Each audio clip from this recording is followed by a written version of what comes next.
Oi pessoal, eu sou Gércio. Hoje vamos introduzir a nossa disciplina de tecnologia de óleos e gorduras. Eu sou estudante da Universidade Save, estou no terceiro ano do curso de tecnologia de alimentos.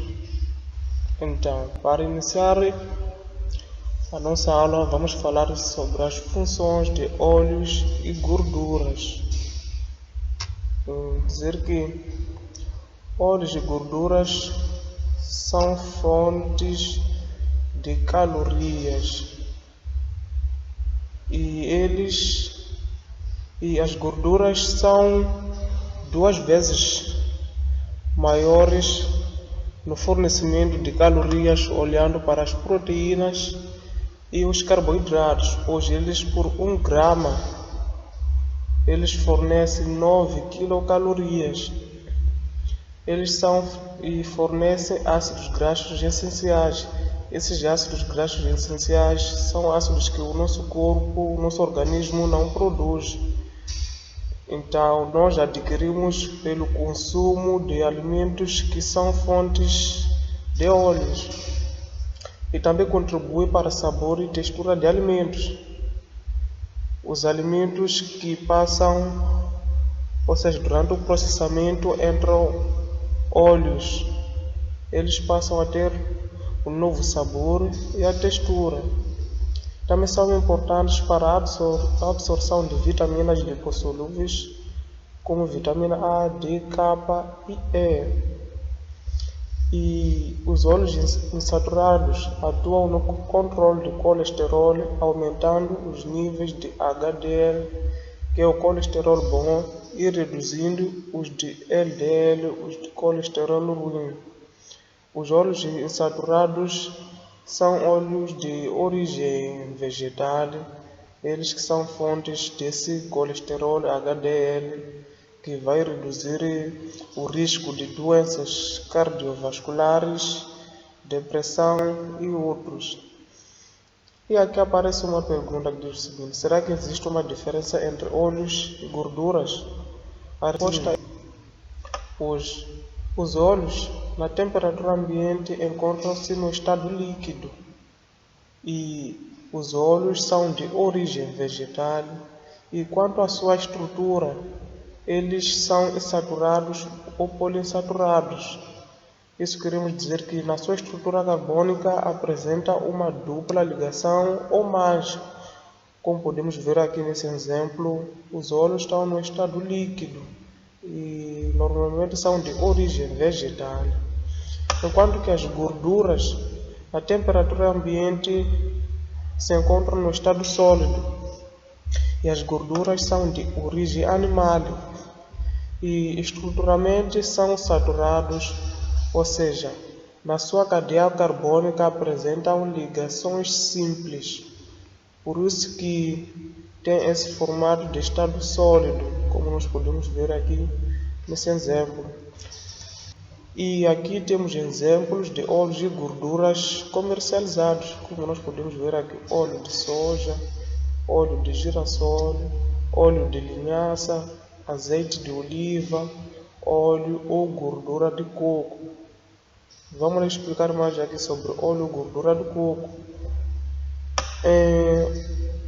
O óleo extraído a partir do coco é considerado como uma gordura porque o ácido graxo que está presente lá é um ácido graxo saturado, chama-se ácido láurico, que está presente no óleo de coco. Por isso que podemos chamar, apesar de ser de origem vegetal, ele é uma gordura, porque tem o ácido graxo saturado. Também podemos ter óleo de algodão, óleo de peixe, óleo ou gordura de palma. Também o ácido presente nesse óleo é o ácido palmítico, que é saturado. Podemos ter também óleo de milho, óleo de arroz, óleo de uva e outros. E para entendermos mais sobre os óleos e gorduras, é importante estudar a sua composição, que um dos primeiros elementos é o ácido graxo.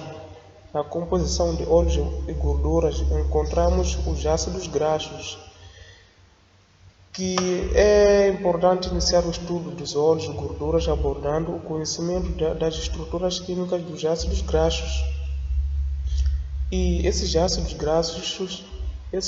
graxos são ácidos monocarboxílicos. Isso estamos a dizer que na sua fórmula, na sua fórmula geral, eles têm um grupo carboxila, que é a cabeça, o radical, que é ligado por uma cadeia carbônica, e é considerado como um ácido carboxílico ou um ácido graxo quando o número de carbonos varia de 4 a 36. Embaixo de 4 átomos de carbono não é considerado como um ácido graxo ou um ácido carboxílico, ou seja, um ácido graxo para a área alimentar. Os ácidos graxos mais abundantes na natureza apresentam um número par de átomos de carbono que partem de 12 a 24, muito mais os ácidos graxos estudados na tecnologia de óleos partem de 12 a 24, os mais importantes. E também temos uma das funções aqui, são insaturados. Esses ácidos graxos são insaturados quando apresentam dupla ligação na sua cadeia carbônica. E esses ácidos graxos podemos encontrar nos óleos, que são de origem vegetal. E também podem ser saturados quando tem ligações simples entre átomos de carbono. E esses ácidos graxos podemos encontrar nas gorduras, que são considerados gorduras de origem animal. E também eu trago aqui exemplos de fórmulas estruturais de ácidos graxos. Esse que é um ácido graxo saturado, temos aqui o grupo carboxila, e o radical é saturado porque esses átomos de carbono têm uma ligação simples. E esse ácido graxo é insaturado porque entre esses átomos de carbono temos uma dupla ligação que faz com que esteja no estado líquido.